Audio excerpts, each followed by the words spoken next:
And so I said, Kraken? I thought you said Kraken. And so there I was, trying not to trip over all these halved coconut shells, just pelting them at this Kraken threatening to onboard our ship. And, well, let's just say that it's a very lucky thing that I walked away with both my legs.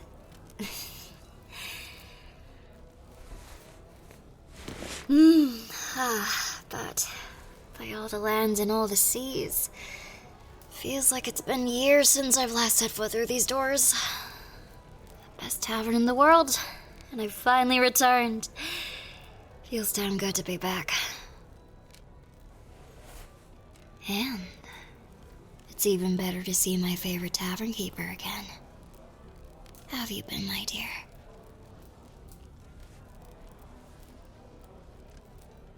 Well, I can't say that our last journey didn't leave me feeling like death with a pulse, but now that I'm here, I feel better than I've felt in a long while. Especially since I've laid eyes on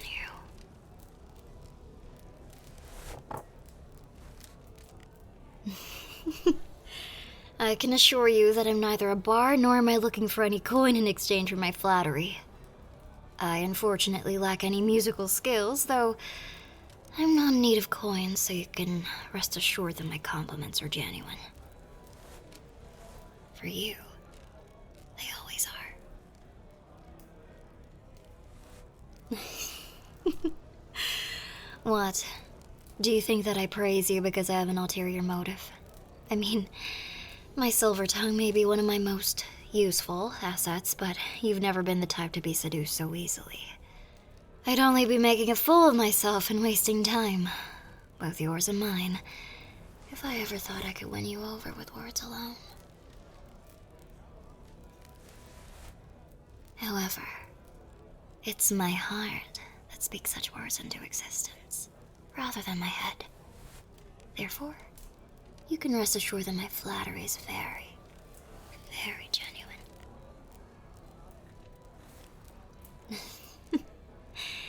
Can you blame me? From the very first time I saw you, standing at this very same bar, every bit as stunning as you are right now, I was enchanted. Then you handed me the first warm meal I'd had in months and let me stay here free of charge for the next month. Yes, you did put me to work for that month, but that doesn't negate the kindness of your offer. You could have just as easily turned me away and given the rooms to a paying customer, but you didn't. Instead, you gave me a place to stay and the opportunity to find my footing. Even with such an attractive face, I couldn't have predicted that you'd have an even kinder heart. Especially given the wicked words that your tongue speaks.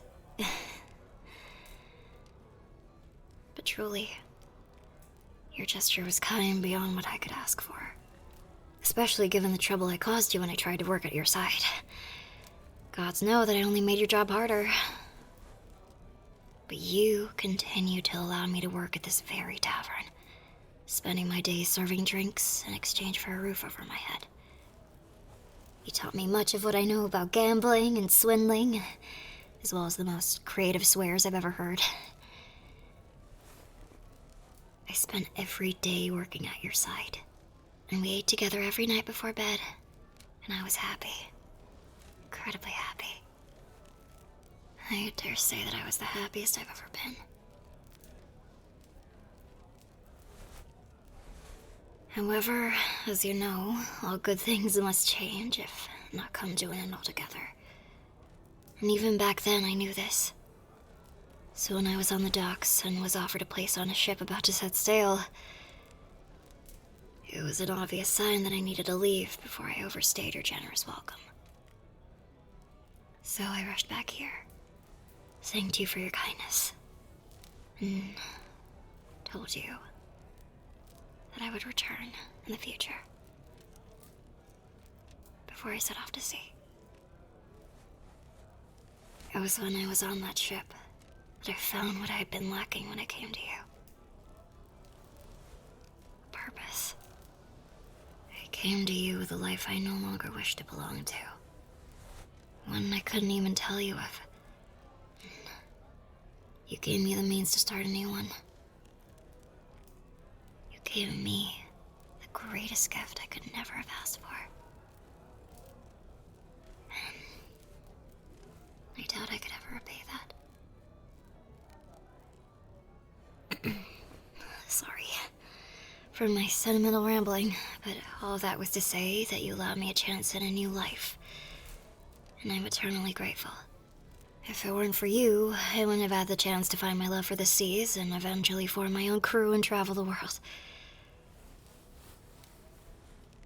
So with that being said, I owe my life to you. I owe everything to you. I feel like I can't say that enough. Everything I have, and everything I am, I owe that to you.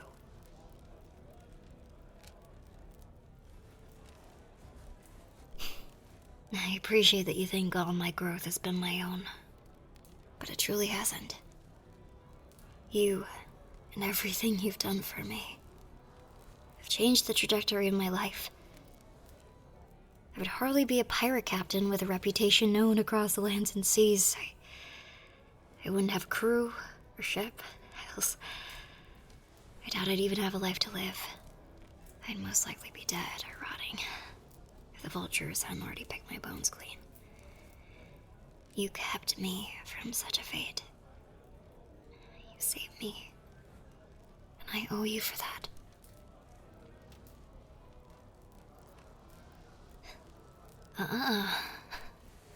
No trying to deny it. I may not have a formal contract stating I must repay you, but I refuse to let such a debt go unpaid. Especially to such a dear, beloved friend. And so, it's with that in mind that I have a proposition, I suppose. That would be a good term for it. I have a proposition for you.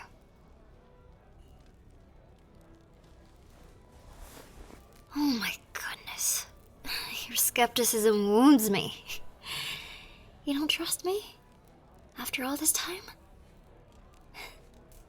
Joking aside, I promise it's nothing so evil or wrong. Simply a proposition between two close friends. Yes, just an idea I wanted to present to you for your consideration. Well, there's no way to know until I tell you, is there? So perhaps I should just tell you my proposition. If you think it's something truly loathsome, I will gladly sit and listen to you tell me off. Oh yes, gladly.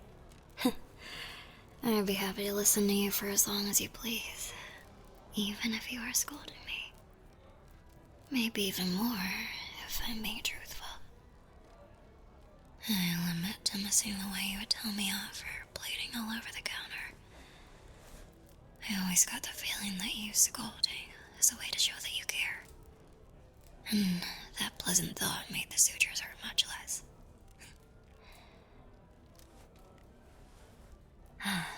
He meant to tell you a bit more about my offer. I understand now.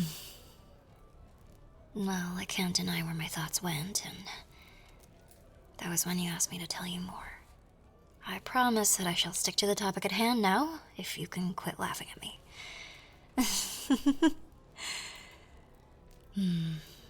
Thank you.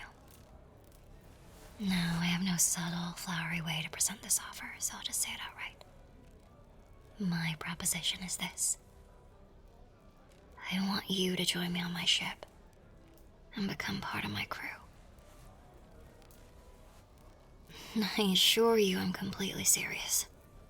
I want you to join my crew and set sail with me. Oh, there are vast many reasons, an uncountably high number of reasons, that I want you on my side. And I suspect that even I am not consciously aware of all of them.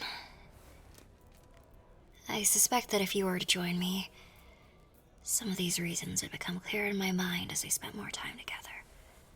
And I might even be able to share some of these with you. However, the main reason is, as I said, I wish to repay you for every kindness you've shown me.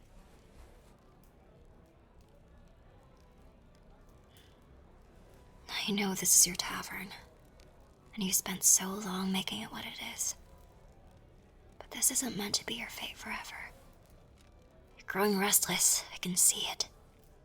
This life, your life, needs to change. You need a new start, just like the one you gave me. And you may call me selfish for this, but I wish to give you this start.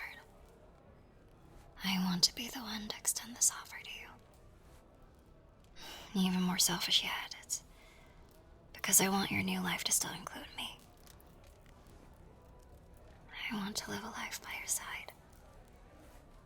I wish to be there with you, for you, even more than I can be now. I miss you more each time I leave, and I seek to hit two birds with one stone. I wish to give you the change and destiny that you crave, as well as to have you as a more steadfast presence in my life. It's as I said, I am so very selfish, but I still want to see you happy.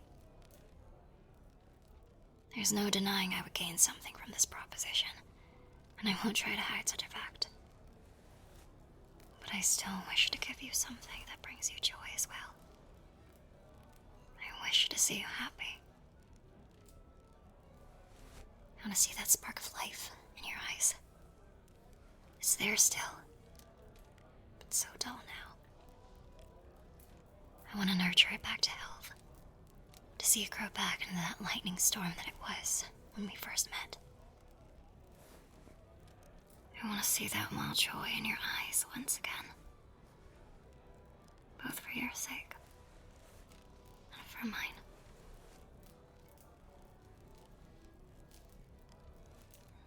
Of course, you're free to turn me down.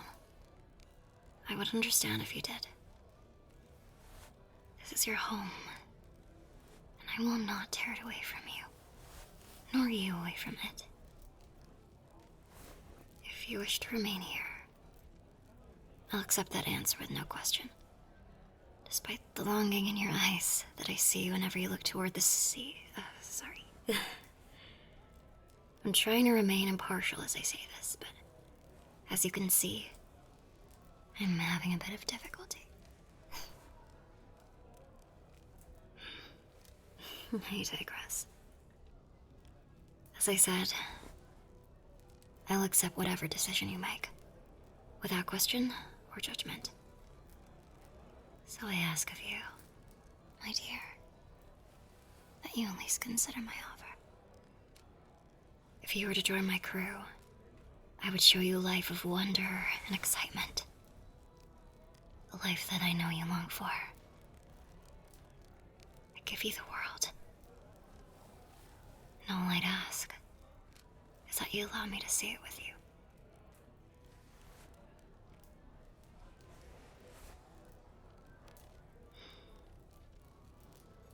If you don't have your answer now, that's fine. It's no small choice to make. And I'd expect that you probably want time to make it. But we set sail in 1 week, and I fear that our next expedition will take far longer than any before. I'll need your answer before then.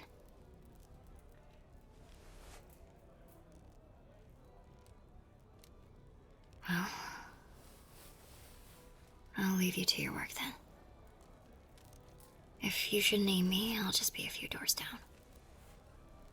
You know which room I've chosen, and I trust you still keep a spare key for it. You're always welcome in, and I'd be happy to talk to you, no matter what we talk about. If you prefer not to, that's fine as well, but I'd like to share a meal with you one last time before we set sail. just like we used to. So, if you'd please, I'd like you to join me for dinner on the last night of this week. I'll cook for us. I just ask that you be there. Please. I'm afraid it'll be the last time I have the chance to enjoy your company for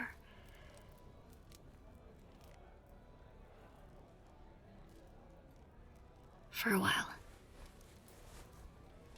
And once we're done, you can tell me your decision. Then, well, I guess I'll have to see, won't we?